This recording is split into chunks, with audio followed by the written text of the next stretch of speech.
Ya. Bueno, buenos días, estimados estudiantes. Qué bueno verlos aquí. Hoy día vamos a tocar un tema ya que hemos venido hablando la semana pasada, vimos el tema, bueno, la semana pasada, la última clase, vimos el tema del escepticismo, ya como, por ejemplo, y volvimos a retomar eh, el tema de Descartes, recuerdan de la duda metódica, de cómo conozco yo realmente las cosas, eh, cómo superar los desafíos del escepticismo, etcétera. Hoy vamos a ver una, una forma de conocimiento que le llamamos ciencia hoy por hoy. Me gustaría partir esta clase preguntándole a ustedes qué entienden por ciencia y que vayamos anotando ciertas ideas principales que vamos viendo en esta noción para que luego yo la direccione un poco, corrija si es necesario, eh, para que vayamos revisando qué noción tienen ustedes de verdad, de conocimiento científico, etc. Alanis, dime.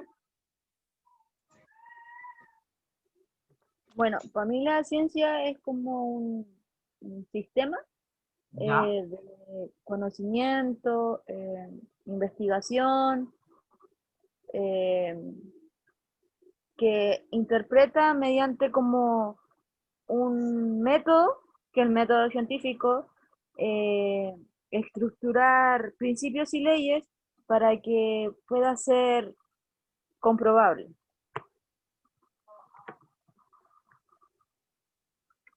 ya. Principios y leyes. Ya, disculpa, Alanis, que esta parte me quedé un poquito corto. Dices, interpreta mediante un método y luego, ¿cómo logra los principios y las leyes? ¿O cómo lo pusiste los principios y las leyes? Mediante el método científico. Ah, ya, perfecto. O sea, que mediante el método científico obtenemos principios y leyes. Ajá.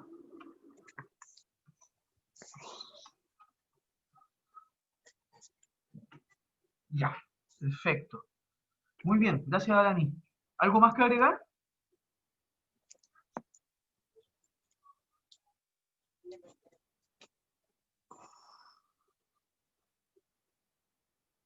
¿No? Ya. El resto está de acuerdo con lo que dice la Alanis. ¿Agregarían algo?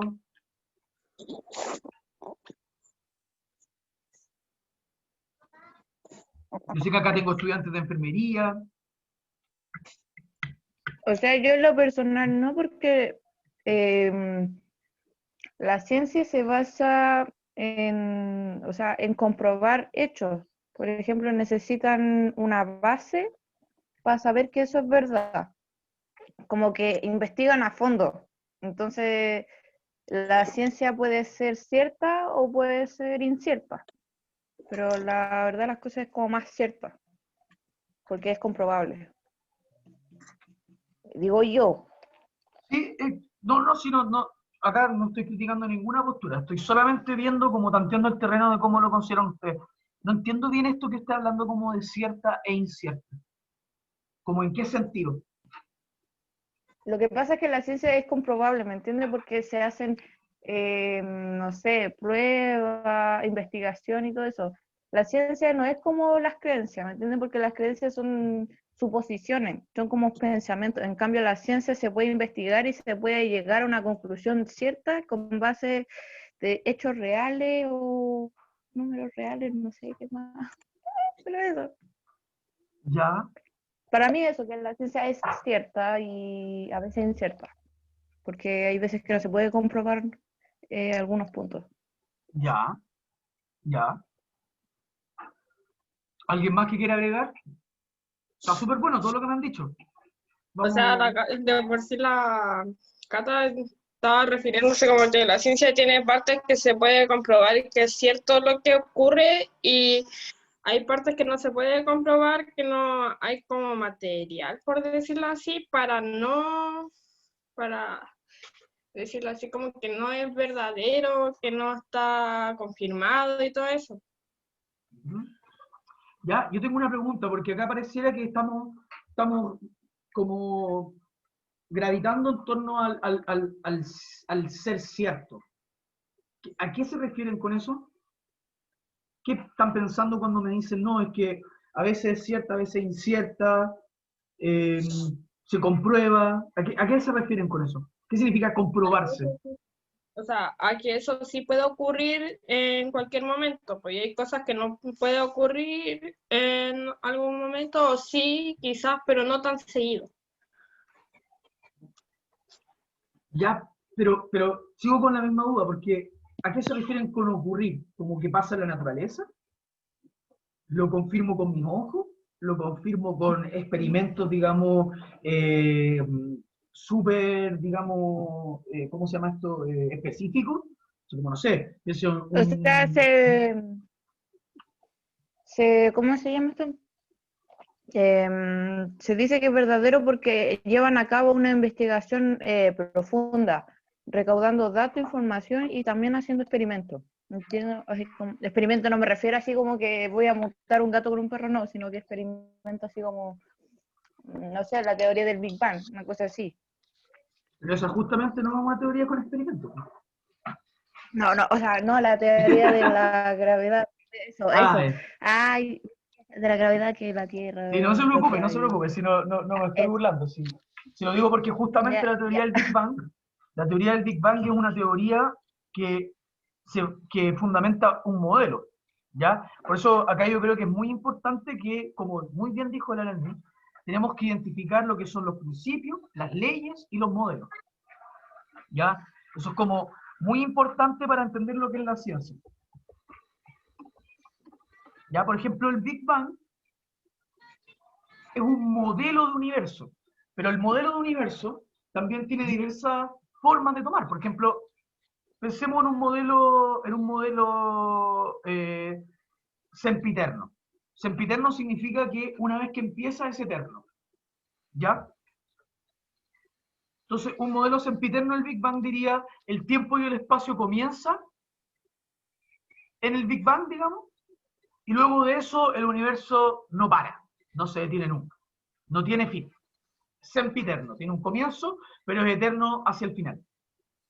Pero hay otros modelos que te dirían que el universo es eterno. Entonces, por ejemplo, ellos piensan que el Big Bang viene de un Big Crunch. Entonces, en el fondo, el universo está siempre realizando un proceso de expansión y de contracción. ¿Ya? Y esos son dos tipos de modelos, pero que están bajo la misma teoría. Ninguna de las Profe, dos teorías niega el Big Bang. Dígame. no sé yo de ciencia, así que por eso le pregunto a usted, pero ¿la ciencia puede ser una creencia? Ya, yo acá no puse lo que yo creo, sino que lo que me fueron diciendo. Creo que esto fue la Cata, creo que fue la que dijo eso. Sí, de que la ciencia puede ser cierta, que no es como las creencias que no son comprobadas, eso. Ah, ya. No, Claro, yo pregunto porque de verdad no sé nada de ciencia, sí, entonces por eso. yo creo que lo que dice la Cata es, o sea, bajo las definiciones que está poniendo ella, perfecto, porque en el fondo ella está diciendo, la creencia sería un estado previo a la ciencia. Uno incluso podría decir que las creencias serían como meras hipótesis, y en la ciencia nosotros no tenemos solamente hipótesis, sino que intentamos experimentar esa hipótesis, ver si ocurre o no, ver bajo qué leyes esa hipótesis tiene sentido, etc. Entonces, en el fondo, no es mera creencia. No, y también que la ciencia tiene que tener una comprobación, ¿cierto? Ya, sí. De hecho, tenemos acá, ya, gracias Josefa, claro, la comprobación. Pero ahora pensemos, ¿qué significa comprobar? ¿Yo compruebo el hecho o yo compruebo la teoría? ¿Qué es lo que verifico? El hecho, ¿El hecho? sí, para ¿Estás seguro? asegurarlo. Sí, porque es La lo que teoría, está investigado. la teoría, porque mediante el hecho nosotros comprobamos la teoría. Yo creo que está súper bien. O sea, Luis, creo que ahí tenía una confusión, porque en el fondo el hecho, no tengo por qué comprobar el hecho es lo que ocurre. Es como que para comprobar el hecho en el fondo tendría que, no sé, hablar con Dios, ¿cachai? O hablar con el arquitecto del universo, porque en el fondo el hecho es algo que pasa, como digamos, yo no sé, digamos, yo no sé por qué, en el sentido de finalidad, los objetos caen hacia los cuerpos que son más grandes que ellos. ¿En qué sentido? No sé por qué. No sé por qué el mundo funciona así. Ese es el hecho. El hecho, lo que ocurre es que los cuerpos gravitan, los cuerpos más pequeños gravitan en torno a los cuerpos más grandes. Eso es lo que ocurre en el universo. Yo cuando veo el telescopio, veo que todos los cuerpos celestes se comportan de esa manera. Tiene un cuerpo con más masa y los cuerpos con menos masa giran en torno a ellos. ¿Ya? Eso es lo que ocurre. Yo no puedo comprobar lo que ocurre. Lo que puedo comprobar son mis hipótesis y mis teorías respecto a lo que ocurre. Entonces yo te digo, no sé, por ejemplo, no sé, creo que eran como 10 metros por segundo la aceleración de un objeto cayendo en la Tierra. Sí. Claro, estoy redondeando como en 10 metros por segundo, creo que era como 9,6, no me acuerdo bien. Materia, pero añeja. Eso, claro, pues yo te podría decir, bueno, mi hipótesis es esa, digamos. Mi hipótesis es que los cuerpos se mueven a esa velocidad cuando están cayendo en caída libre en la Tierra. ¿Cómo lo mido? Bueno, pongamos un cierto trecho de distancia, veamos cuánto se demora en pasar, cuánto va acelerando y veamos si es cierto lo que tú estás diciendo. ¿Cachai? Sí. No estoy comprobando el hecho de que caigan los objetos. Lo que estoy comprobando es que si lo que yo estoy diciendo acerca de los objetos es verdad o no. Por eso, está súper bueno lo que dijo la Lanía acá. La interpretación es fundamental en ciencia. Por eso es una estupidez, pero gigantesca, cuando se encuentran personas que dicen así como la ciencia es pura objetividad. No. La ciencia nunca es pura objetividad en el sentido de que casi como que la ciencia fuese un espejo transparente del mundo. La ciencia interpreta. La ciencia tiene que decir, oye, mira, voy a ocupar estos códigos lingüísticos bajo estas definiciones para intentar captar algo que ocurre en la naturaleza e interpretarlo de una cierta manera. Entonces, por eso yo tengo amigos que son profesores y cosas así, que no conocen esta diferencia que la Alaní dijo muy bien, que es cuando yo, por ejemplo, discuto acerca de la ciencia y le digo, no, pero es que la física, no sé cuánto, y un amigo llega y me dice, oye, pero si los objetos caen al suelo. Y le digo, pero estáis confundiendo dos cosas. Una cosa es el hecho de que los objetos caigan al suelo, y otra cosa es el aparato teórico que va a explicar el cómo los objetos caen al suelo. Son dos cosas totalmente distintas. Porque yo puedo interpretar que los objetos caigan al suelo de una manera aristotélica o de una manera como Newton. Y ambas maneras ya están probadas como, digamos, erróneas, como interpretaciones insuficientes acerca de la realidad, porque hoy en día nosotros manejamos ¿qué? La relatividad general. Y esa es la teoría física, digamos, de la gravedad. Lo que se está intentando ahora es con la mecánica cuántica, mezclar las dos cuestiones, ya, y eso ya es otra harina de otro costal. Pero en el fondo, ha habido dos interpretaciones acerca del hecho de que caen los objetos al suelo, y se han mostrado esas dos interpretaciones insuficientes. ¿A la base de qué? De los hechos en los cuales tengo que aplicar esas teorías. Entonces, por ejemplo, Aristóteles pensaba, vamos a hacer un dibujito porque los dibujitos me ayudan a mí también. Aristóteles pensaba que la Tierra era el centro del universo. ¿Ya? Y el universo estaba conformado de 4 elementos: tierra, fuego, aire y agua. Entonces lo que decía es que el agua y la tierra, y el fuego y el aire, eran fundamentalmente dos grupos de elementos distintos. ¿En qué sentido? En el sentido de que la tierra caía hacia el centro del universo. Piensen cómo estaba pensando la gravedad de este hombre, es súper chistoso entre todo. La tierra caía hacia el centro del universo, y el agua también, porque eran elementos pares, y el fuego y el aire iban hacia arriba. Entonces él pensaba que la estrella, el sol, la luna, estaban hechas de fuego, porque el fuego como que iba hacia arriba. Entonces tú tenías como, digamos, dos elementos que eran pesados y dos elementos que eran volátiles, el viento y el fuego. ¿Ya? Y esa fue la explicación acerca del mundo durante 1 milenio y medio. la gente pensaba que las cosas funcionaban así. Claro, con ciertas correcciones y aparecen varias cosas entre medio y le agregan más cuestiones, pero fundamentalmente la gente pensaba que las cosas funcionaban así, porque muchas personas pensaban que el centro del universo era la Tierra. Y eso lo confirmó después el sistema tolemaico. ¿Conocen el sistema tolemaico? ¿A alguno No, les suena? ¿Qué es eso? no, ¿qué? Ptolomeo es un matemático griego, pero radicado en Egipto, porque él enseñaba en Alejandría. Alejandría estaba en Egipto. Ya la biblioteca de Alejandría fue un lugar así, quizá yo creo que uno de los mejores lugares de la historia, porque era como una universidad con una biblioteca al lado, donde la gente lo único que se dedicaba era a discutir y a investigar acerca del universo. De hecho, fue en Alejandría donde varios físicos y astrónomos, como los diríamos hoy, empezaron a descubrir que la Tierra no era el centro del universo. Pero Ptolomeo, antes de eso, el sistema tolemaico de los cuerpos, es un sistema donde Ptolomeo se imaginó cómo funcionan los cielos pensando que la Tierra es el centro del universo. Mira, a ver, déjenme un segundo que voy a dejar de compartir acá. Voy a buscarle el modelo tolemaico.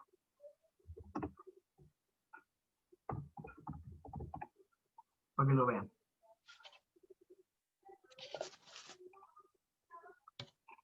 Ya es una cuestión, digamos, es una locura.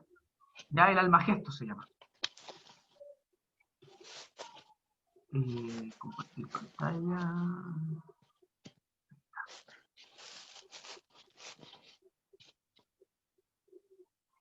Ya Ptolomeo hizo una fundamentación matemática de por qué el universo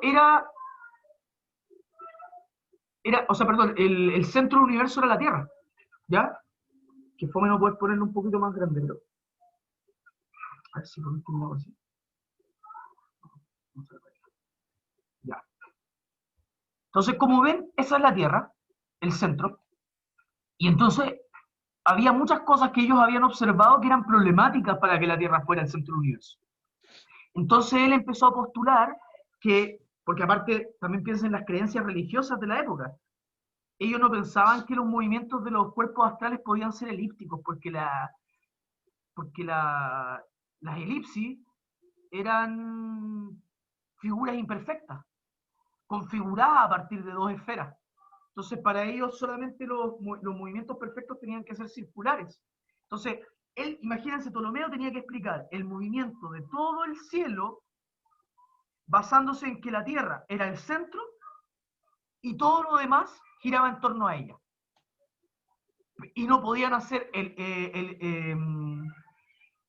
¿cómo se llama? Elipsis se llaman, ¿cierto? La cuestión que no es un círculo, sino que es como un círculo que tiene una parte más grande.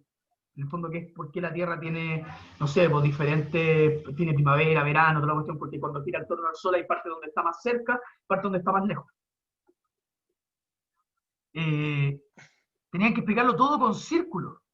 Entonces el tipo lo que hacía era, el cuerpo se movía, pero aparte hacía como círculos, no solamente porque giraba sobre sí mismo, sino que giraba sobre sí mismo y al mismo tiempo iba girando como en círculos. Y eran como espirales. Y así explicaban el universo. Y miren, pues acá están los signos del zodiaco. ¿Ya? Entonces, claro, porque también estaba tomando en cuenta cómo están las estrellas posicionadas respecto a las rotaciones de la Luna y respecto a las rotaciones de los planetas que ya conocían, como Venus. ¿Ya? Entonces el tipo hizo todo un sistema más complejo que la cresta para poder justificar que la Tierra era el centro del universo, matemáticamente. ¿Ya? Entonces, por eso... Profe, Dígame. disculpe una consulta. Entonces, él fue el que descubrió el tema de los, ¿cómo se llama? De los signos zodiacos, ¿eso? ¿O no? ¿No? No, los signos zodiacales son creencias antiquísimas, ¿ya?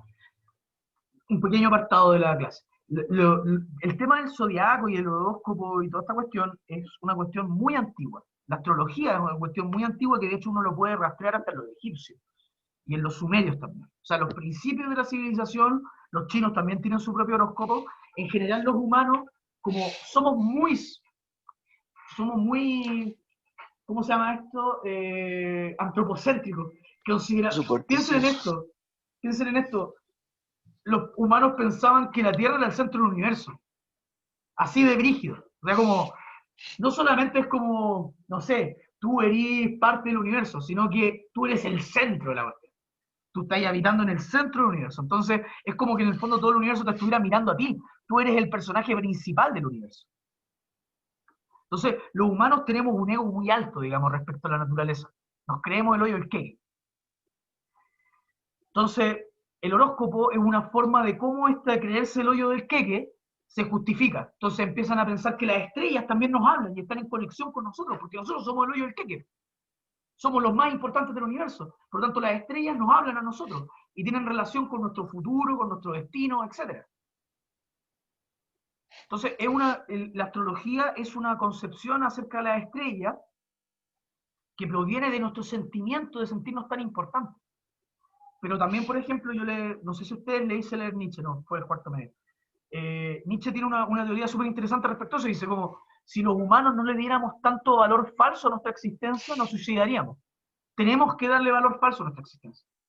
Porque si no, no tendríamos posibilidad de sobrevivir, no tendríamos ganas de seguir existiendo si no nos creyéramos el hoyo del queque en cierta medida. ¿Ya?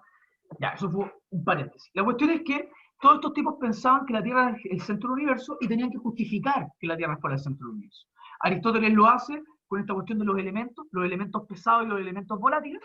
El aire y el fuego se van para arriba, la tierra y el agua se van para abajo. Y esto cambia con Copérnico y con Galileo, que yo creo que ya empiezan a sonarle esas personas, que también eran filósofos y físicos. Y Copérnico y Galileo Pero quería empiezan... vivir en la iglesia, ¿o no? Claro, exactamente, Javier. Galileo tuvo que decir frente al Papa que la Tierra era el centro del universo. Tuvo que disculparse por su descubrimiento. Porque, ¿qué es lo que pasa? Ptolomeo, esto lo hizo al ojo desnudo nomás, pues, compadre. ¿Cachai? O sea, todo el sistema de Ptolomeo es mirar el cielo así nomás. Listo.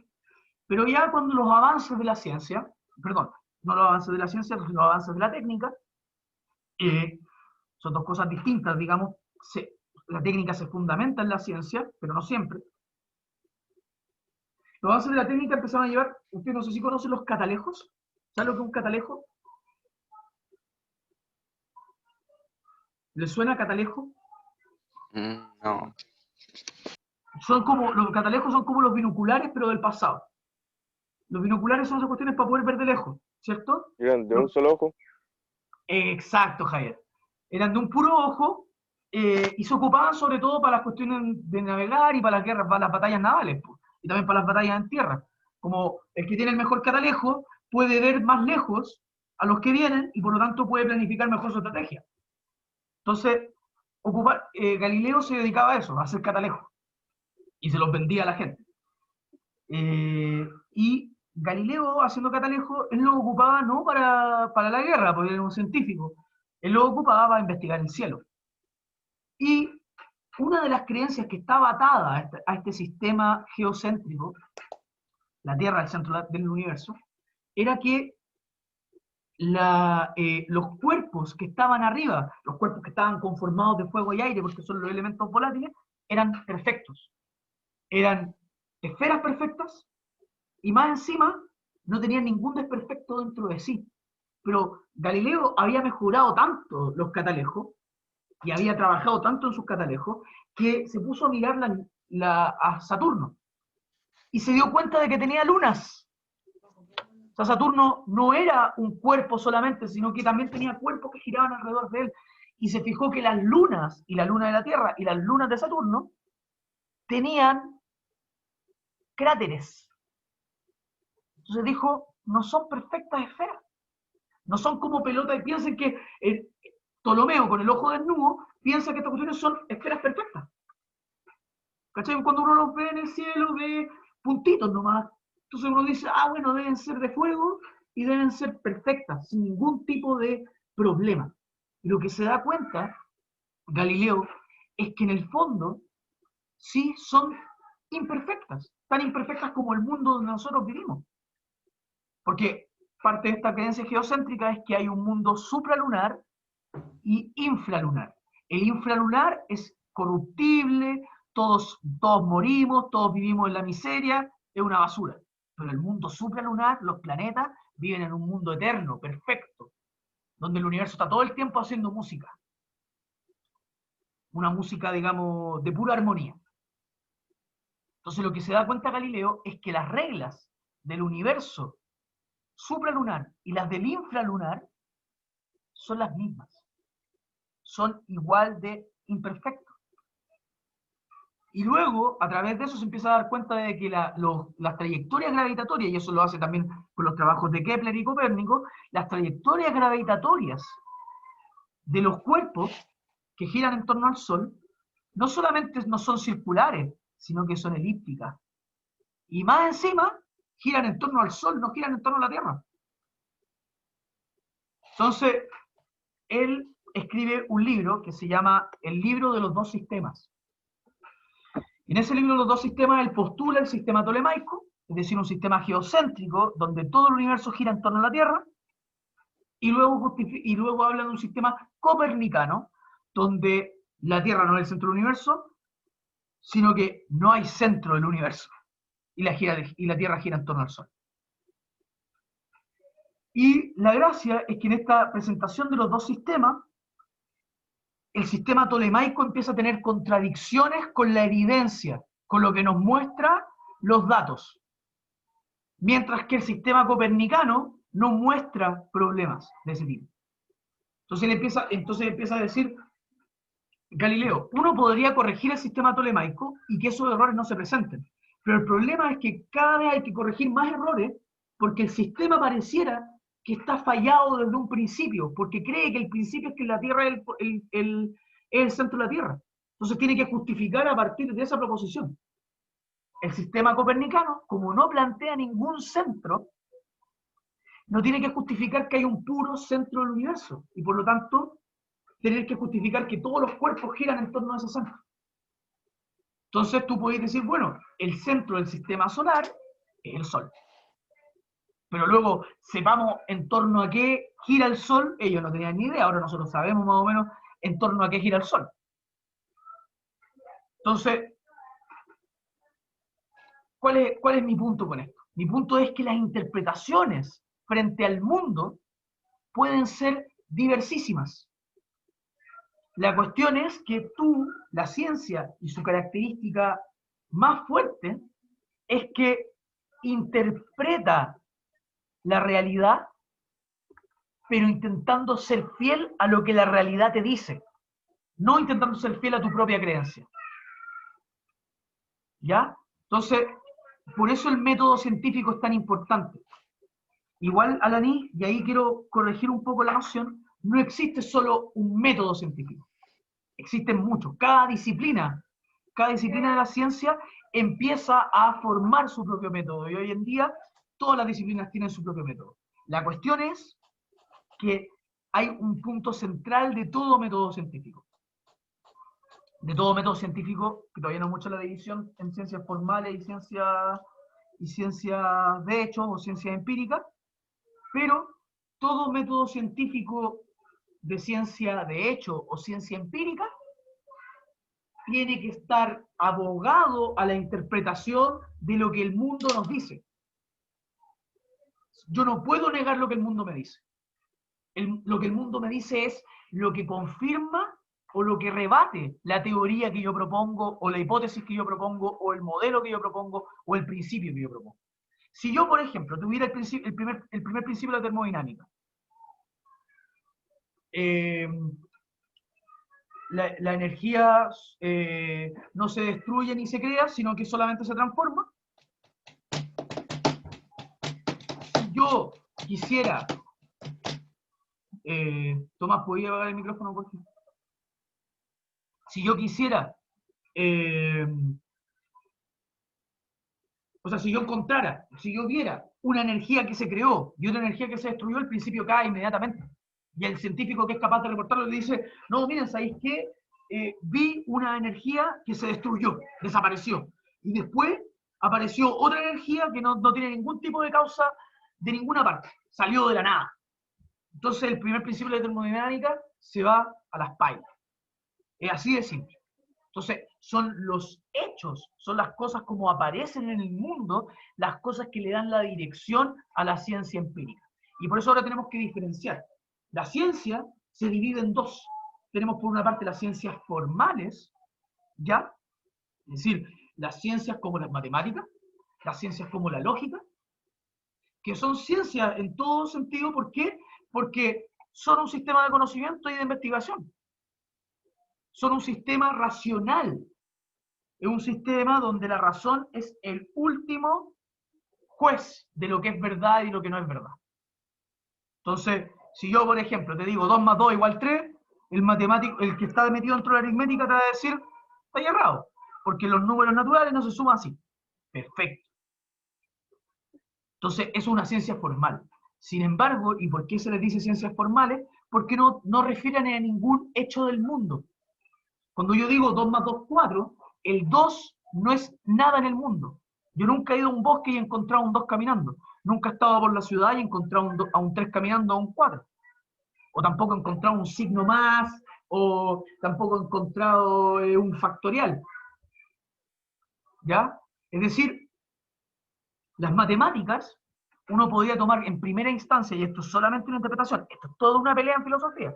Yo acá les estoy tirando como nociones primarias, ¿ya? Así como primeras aproximaciones a esto, pero esto es todo un tema, si las matemáticas se descubren o las matemáticas se crean.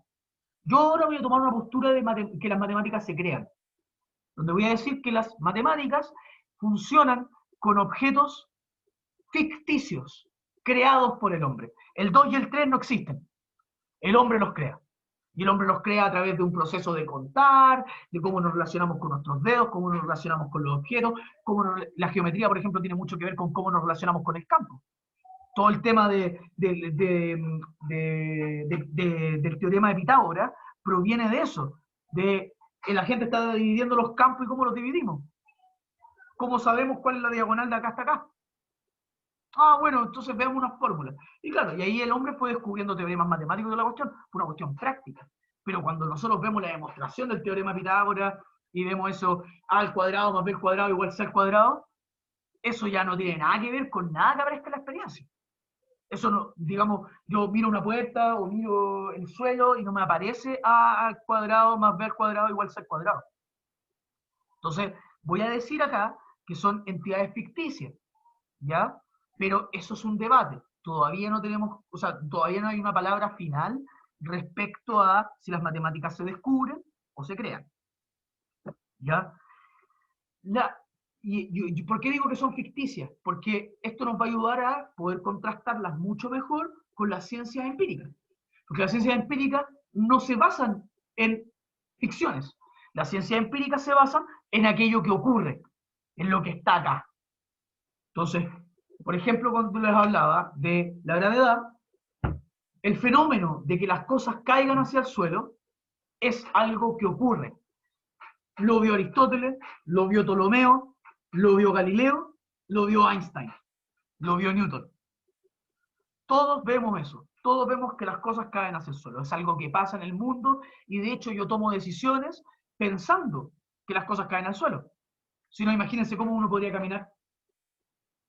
Yo digo, bueno, voy a caminar de acá hasta allá, lo hago basándome en que cuando yo suba el pie, no me voy a ir para arriba, sino que cuando subo el pie, después lo puedo dejar caer y voy a caminar. ¿Ya? Entonces, en el fondo eso es algo que ocurre. Entonces, la ciencia lo que dice es, ¿cómo interpreto esto de la manera más adecuada posible? ¿Cómo interpreto esto de una manera que las teorías que yo pueda hacer y las predicciones que yo pueda hacer sean correctas, se cumplan? Y por eso, chiquillos, es muy importante esto, y por favor grábenselo en la mente. La ciencia, como se comprueba, las teorías, los principios y las hipótesis se comprueban, se confirman, la ciencia tiene un carácter totalmente relativo. No les estoy diciendo que ahora lleguen como con un escepticismo y lleguen a la clase de biología y digan, no, es que el profesor de filosofía me dijo que todo es relativo. No me refiero a eso. Lo que yo estoy diciendo es que las respuestas que puede dar la ciencia siempre son, ¿cómo se dice?, provisionales. Siempre se pueden cambiar. Y esa es precisamente la gracia de un buen trabajo científico. Que yo sea capaz de plantear las cosas de manera que no haya absolutos en ella. Es decir, que alguien pueda llegar y decirme, no, mira, tu interpretación, tu teoría, tu hipótesis está errada por ABC motivos y yo por lo tanto voy a proponer esta nueva hipótesis. Pero luego esa misma hipótesis que está proponiendo esta persona que está refutando la teoría anterior, también tiene que tener una forma bajo la cual alguien llegue y diga, no, es que tú también estás errado, porque por ABC motivos, y luego yo voy a imponer esta nueva hipótesis encima. Entonces, la verdad en ciencia es verdad provisional, pero no en el sentido de que la ciencia sea falsa, sino en el sentido de que las interpretaciones pueden volverse más adecuadas. Pero como la ciencia se fundamenta en el mundo circundante a ella, no en ficciones, sino en el mundo en el cual nos enfrentamos, también tiene algo muy sólido. Puede ser que la teoría biológica que manejamos hoy de cómo se reproducen los hombres sea errada y haya una interpretación más adecuada, pero que el esperma llega y se mezcla con el óvulo y por eso ocurre, digamos, el fenómeno de que aparezca una guagua o lo que sea, eso es algo que nosotros vemos directamente. Entonces son dos cosas distintas. Una cosa son los hechos en los cuales se fundamenta la ciencia y otra cosa son las interpretaciones que hace ella, que hace la ciencia. Entonces, los hechos, nosotros no podemos dudar de eso. Entonces, por ejemplo, si ahora yo llegara y dijera, el profesor de filosofía me dijo que toda respuesta en ciencia es provisional, por lo tanto ahora puedo tener sexo sin condón porque las ETS son provisionales, el embarazo es provisional. No, no es que el hecho sea provisional, no es que si tú tenés sexo sin condón puedas tener después una bacteria o un virus o un hongo que se te pueda pegar en los genitales. Eso yo lo puedo ver, de hecho puedo poner un microscopio e identificar el hongo que hay en los genitales. Eso es un hecho, es algo que ocurre. La cuestión es cómo interpreto yo ese hecho. ¿Bajo qué teorías voy a decir ese hecho tiene sentido? Entonces voy a decir, por ejemplo, los hongos se comportan de tal manera. Por eso cuando tenéis relaciones sexuales sin condón, se te va a pegar el bicho. No cuestiono el hecho, se cuestiona la interpretación. Y por eso la ciencia tiene un carácter provisional. No es que los hechos tengan un carácter provisional. No es que mañana los objetos vayan a caer para arriba, sino que la interpretación que tenemos acerca de cómo los objetos caen puede cambiar. Y puede haber que el día de mañana alguien unifique la teoría de la relatividad general con la mecánica cuántica y tengamos una nueva teoría. Y la relatividad general hoy en día, y después la relatividad general se quede corta respecto a su explicación, porque la relatividad general no puede explicar lo que es en esencia la gravedad.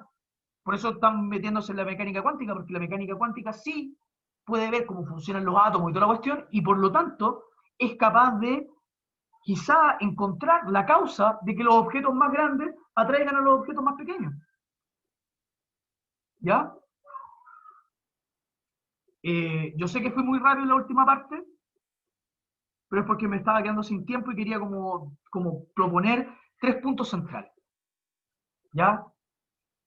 La ciencia es un sistema de investigación, de conocimiento racional, como muy bien, de hecho la ANIS como que puso directamente los puntos que vamos a hablar. Y luego la Cara también como que aportó súper bien la parte, por ejemplo, de creencia y la cuestión de la comprobación, de la verificación. Entonces sería, la ciencia es un sistema de conocimiento. Entonces, en ese grado, ahí la ciencia aparece tanto como las matemáticas y la lógica, como la ciencia empírica, que podrían ser desde la química hasta la sociología. La sociología también es una ciencia empírica, se basa en hechos. El hecho es que la gente vota por tal persona, el hecho es que la sociedad chilena se comporta de tal o otra manera. Ese es el hecho. ¿Cómo lo interpreto? Es lo complicado. Luego, la ciencia interpreta. La ciencia no es hechos puros. La ciencia interpreta las cosas que ocurren en el mundo. Ahí ahora estamos hablando ya no de la ciencia en general, que serían las formales y las empíricas, sino que ahí estamos hablando de la ciencia empírica en particular. Y mediante ese método intenta buscar hechos y proponer hechos. ¿Ya? Por ejemplo, pensemos, los principios y las leyes. Cuando yo digo hay una ley de gravitación universal, yo estoy proponiendo una interpretación para todos los cuerpos que hay en el universo. Es una ley de gravitación universal. Entonces, encuentro una cosa generalísima en el universo. Interpreto este hecho, que es que los cuerpos grandes atraen a los cuerpos pequeños. Bueno, está mal dicho eso porque al final igual los agujeros negros pueden ser muy pequeños pero muy masivos. Los cuerpos con más masa atraen a los cuerpos con menos masa. Eso es lo que ocurre en el mundo. Nosotros interpretamos, decimos, no, es que esto pasa por la relatividad general, y yo, bueno, no entiendo casi nada de eso, así que no voy a ponerme a mentir acá. Y por lo tanto, esas interpretaciones tienen que ir a los hechos a ver si funcionan o no. Entonces, imagínense que alguien interpretara la cuestión y dijera, como dije antes, los cuerpos grandes. Los cuerpos grandes atraen a los cuerpos pequeños. Pero de repente encuentro que hay un agujero negro que es del porte de mi dedo, pero tiene tanta masa que atrae a los soles. Entonces, en el fondo ahí diría, no, el hecho entonces no es que los cuerpos grandes atraigan a los cuerpos pequeños, sino que los cuerpos más másicos, con más masa, atraen a los cuerpos con menos masa. ¿Ya? Y como muy bien dijo la Cata, no son creencias porque las creencias no requieren de verificación.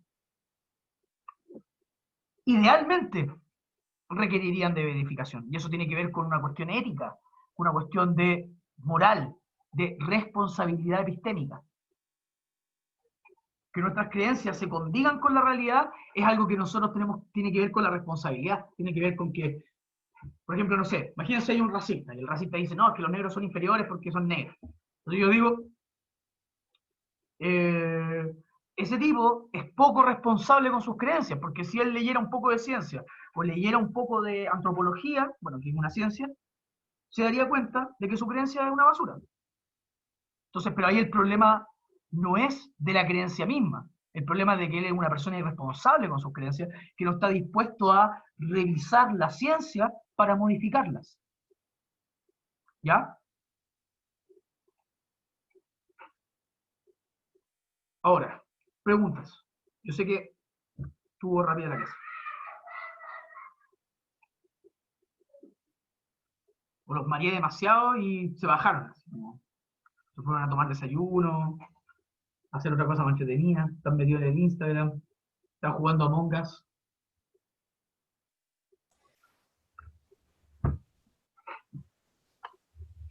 Me enredé en la última parte que dijo profe. Ya. A ver, agreguemos un poquito más, que alguien más... La última, pero espérense, ¿a última parte a qué se refiere? De lo último que dijo, así, antes que empezaran las preguntas. Como que ahí me perdí ya. Ya. Yo creo que quizá tengo que hacer un dibujo acá porque... Es que eso estaba, pues, mientras usted estaba explicando, estaba copiando el dibujo ese, pues, entonces ahí fue cuando me perdí. Ya. Vamos a hacer una sistematización más clara de esto. Están las ciencias. Uh-huh. Las ciencias se definen por un sistema de conocimiento racional. Como muy bien dijo la Lanis. ¿Ya? Pero no todo sistema de conocimiento racional es de la misma ralea, de la misma naturaleza. Hay sistemas de conocimiento racional formales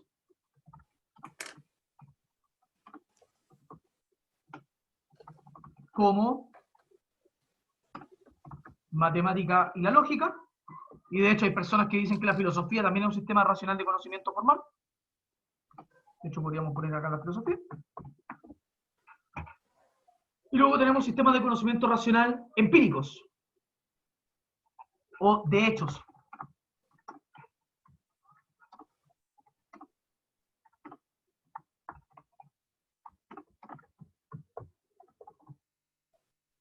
Que podría ser, digamos, desde la química hasta la, pongámosle, antropología, lo que sea, ¿ya? Porque en el fondo, acá la diferencia no tiene que ver con su nivel de exactitud, tiene que ver con la naturaleza del objeto que estudian.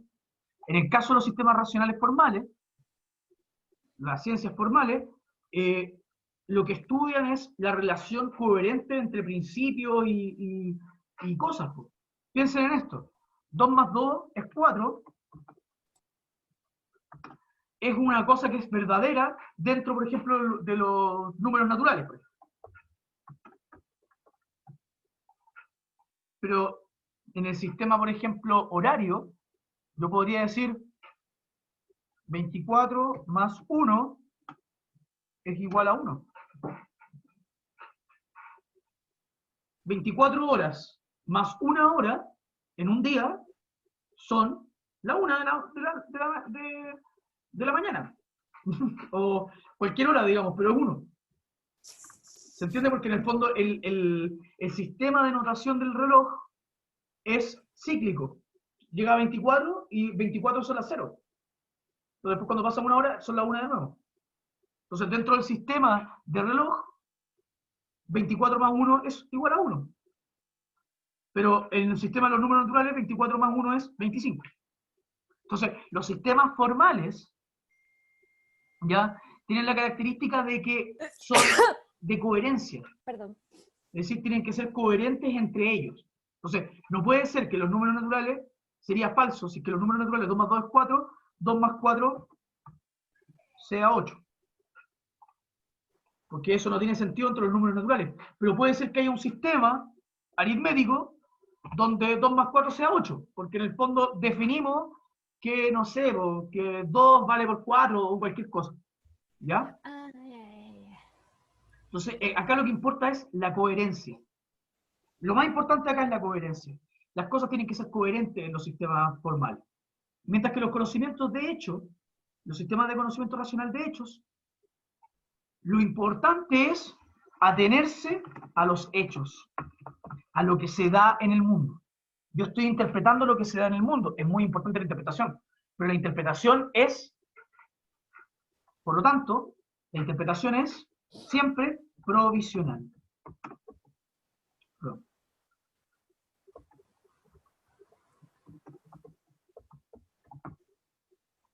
¿Ya? Entonces, puede ser que mañana no van a dejar los cuerpos de más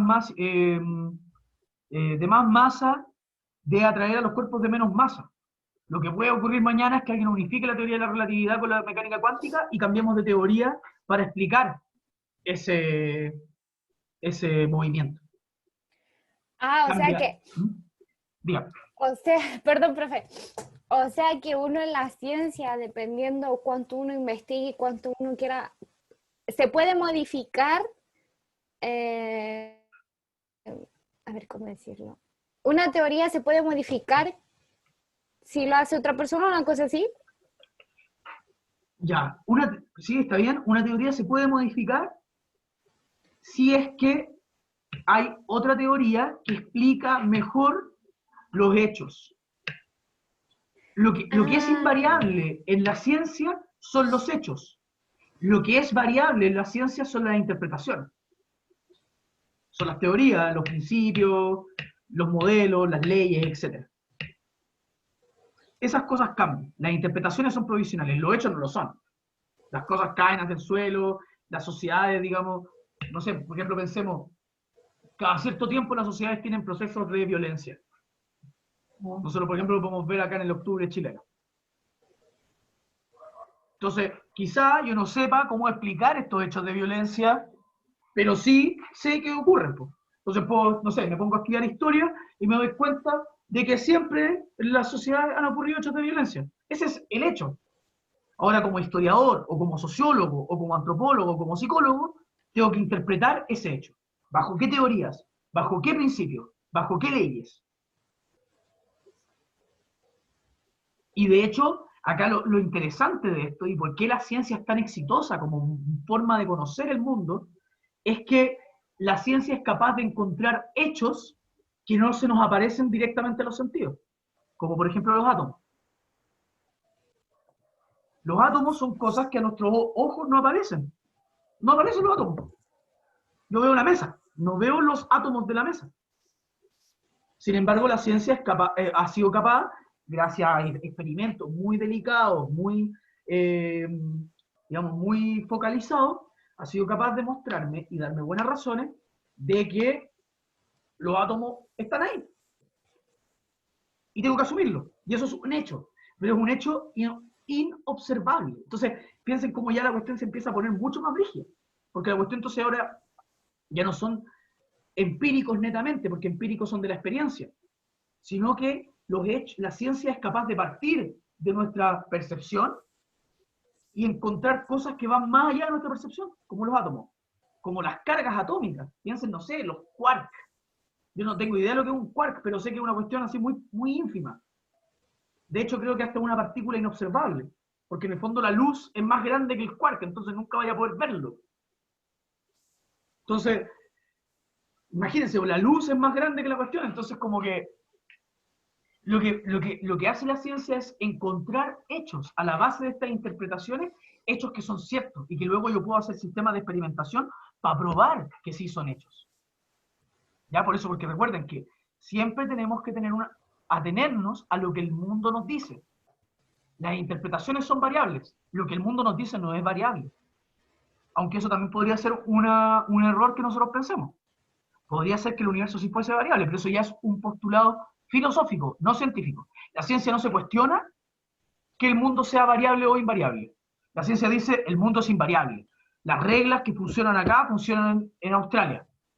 Pero, por ejemplo, un filósofo podría decir, bueno, pero yo podría decirte que el mundo en realidad no es necesariamente invariable, y el mundo podría ser variable. Y mañana, lo que te decía el átomo puede ser distinto. Y ahí la cosa se pone mucho más compleja, porque ha ocurrido ese tipo de cosas. Ha habido experimentos donde la cosa se comportaba de una manera en un momento, y después se comporta de otra. Con todo lo demás igual. Entonces, por eso ya tiene que ver con filosofía. Eso ya tiene que ver con la filosofía de la ciencia. La filosofía que la ciencia ocupa. Entonces, la ciencia ocupa varias cosas filosóficas. Una dice, el mundo externo existe. Interpreto hechos de un mundo externo. No se pregunta si ese mundo externo existe, como se preguntaría Descartes, que es un filósofo. Luego dice, las reglas que mueven el mundo son invariables. Eso es un postulado filosófico, porque es un postulado que no podéis comprobar. Es un postulado que tú decís, voy a considerar como que el mundo fuese de tal manera, pero no estoy seguro. ¿Cómo podría saber yo si el mundo es invariable o variable? Luego, a ver, denme un segundo que el José está diciendo algo que me parece interesante. Un video de matemáticos en una charla, él decía que la matemática es un método para leer el mundo, un método interpretativo para medir, calcular y contar, similar a cómo funciona el lenguaje. Vale, José, creo que está interesante lo que te estoy diciendo y de hecho si podéis compartir el video con tus compañeros que les interese, estaría bueno. Pero recuerden, acá, cuando dicen la matemática es el lenguaje del universo, eso es muy irresponsable filosóficamente. Muy irresponsable. ¿Por qué? Porque la matemática es una forma de interpretación de los hechos del mundo. No son los hechos del mundo. Y hay muchos, por ejemplo, físicos que creen que la matemática es igual al mundo. Y, por ejemplo, así nace la teoría de cuerdas. La teoría de cuerdas es una teoría ultra sofisticada matemáticamente, pero que no tiene ningún tipo de experimentación posible. Cuando tú le preguntas al teórico de cuerdas, bueno, ya, dame los hechos, dame tus hechos. Dame la evidencia empírica, dime lo sólido. ¿Dónde está la cuestión que me aparece? ¿Dónde está el experimento? No lo tienen. solamente tienen matemáticas. Entonces, por eso hay que tener cuidado. La matemática, cuando se ocupa en ciencia empírica, tiene que estar abogada a los hechos. Los hechos son lo fundamental de la ciencia empírica. De hecho, por eso se diferencian de las formales. Las formales tendrán hechos, pueden ser hechos, digamos, hechos ideales o ficciones, pero son otro tipo de hechos o otro tipo de cosas. La ciencia empírica tiene que atenerse a lo que ocurre en el mundo. Si no ocurre en el mundo, no es tema de la ciencia empírica. Las matemáticas no ocurren en el mundo. Uno podría preguntarle a ese matemático, ¿dónde están los dos? O sea, si yo, por ejemplo, no sé, tomara una nave espacial, ¿llegaría a un planeta donde están todos los números? Imposible. Por lo tanto, los números no pertenecen a los hechos del mundo. La ciencia tiene que abogar a los hechos del mundo. Y por eso la ciencia pasa por periodos, por ejemplo, de ultramatematización, es decir, los hechos se matematizan, se cuentan, se ponen fórmulas y toda la cuestión, pero por ejemplo la biología hoy en día está tomando también elementos de la sociología para hacer explicaciones, y biología genética, o sea, biología muy dura, matemáticamente muy dura, que ahora está tomando ejemplos de la sociología, porque en el fondo la sociología de repente tiene formas de explicar el mundo que son mucho más adecuadas que las mismas matemáticas para algunas cosas. Entonces, tienen que pensar que siempre la interpretación, siempre el aparato teórico tiene que estar en función de la mejor explicación posible respecto a lo que ocurre en el mundo. Yo sé que ya les estoy dando ya la lata con la cuestión, pero recuerden esa cuestión, es muy importante, porque ocurren dos tipos de falacias. Una, la que está hablando ahora José, del matemático que piensa que la matemática es el lenguaje del universo, y por lo tanto, como que en el fondo universo y matemática son lo mismo, que es una falacia de que tú pensáis que la interpretación es capaz de decirte lo que pasa en el mundo, y luego tenéis la otra falacia, que es la que de pensar que la ciencia es un espejo transparente de la realidad. Y como que si un científico me lo dice, es así, y no estoy diferenciando entre la interpretación y el mundo. Todo hecho del mundo, para que tenga sentido en ciencias, tiene que ser interpretado. Son dos cosas distintas.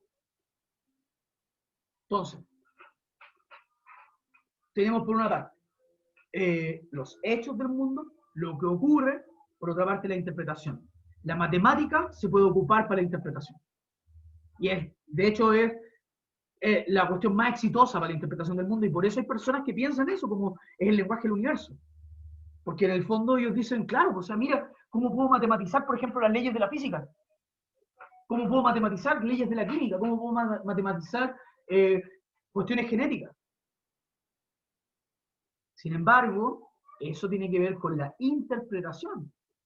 Al genoma no le importa que tú le pongáis números, cuando tú veis un genoma en un microscopio, cuando tú veis una célula.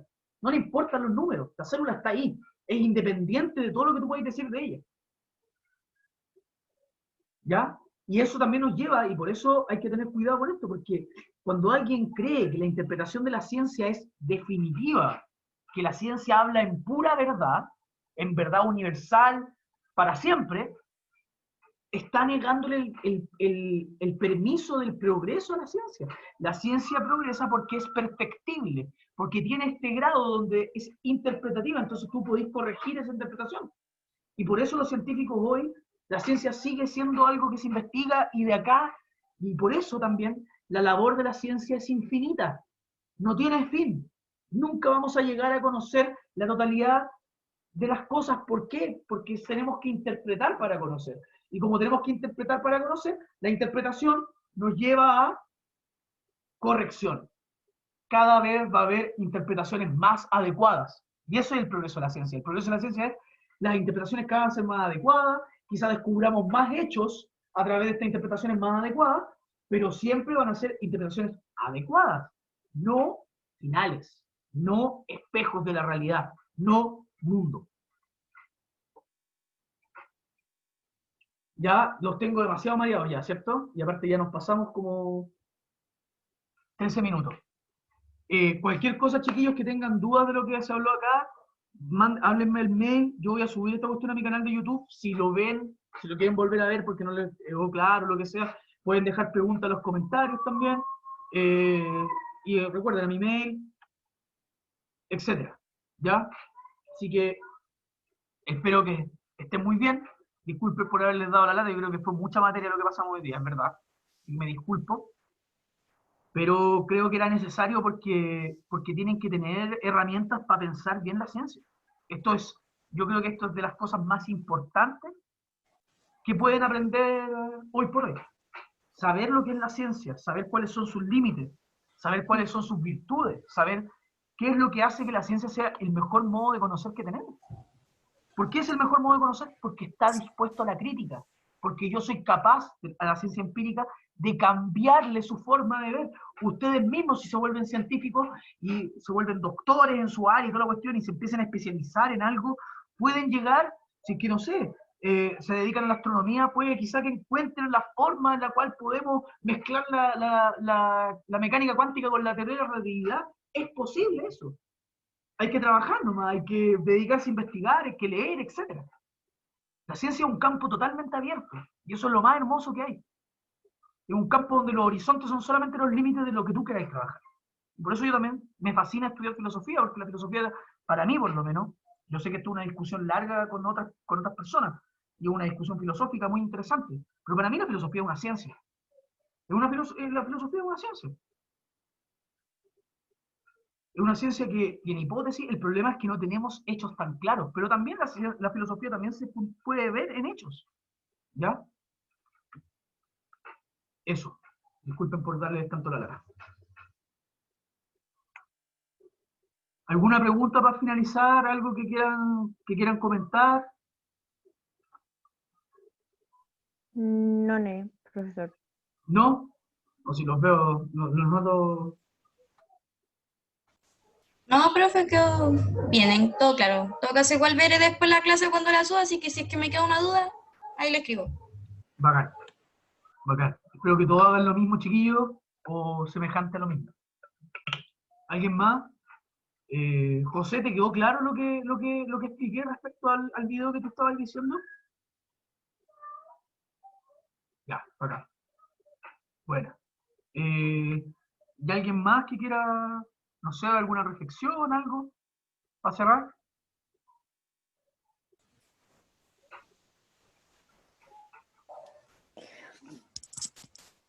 No, profesor, quedó todo claro y lo que sí sabemos que la ciencia dependiendo...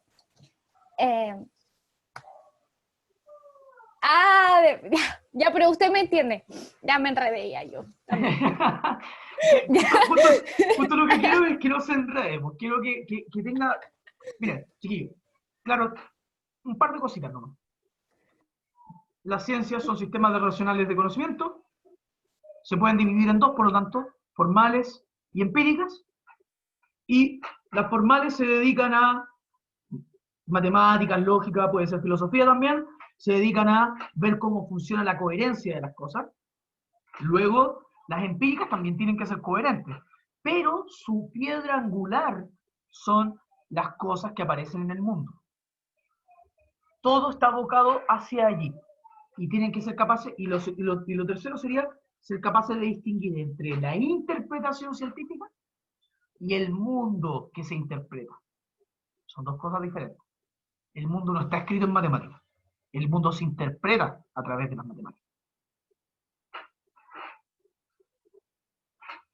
¿Sí? Sí, profe. Gracias. ¿Alguien más? Sí. Sí, estoy a ver. ¿Alguien más? No, Sí, profe. sí.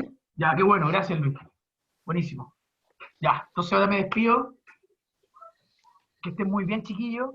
Gracias Igualmente, por venir. profe, cuídese. Vale, Luciano, por el Chao, profe. Chao, dedito. profe, cuídese, profe, que esté esté bien. Chao, profe. Chaito, que estén súper bien. Espérate, Chao, Constanza. profe. Constanza, ¿por qué me dijiste no? Chao, chao. Ah, se fue. Ah, no. Ya. Estuvo muy buena la clase, profe. Chao, cuídese, que esté bien. Chao, Krishna, que esté bien.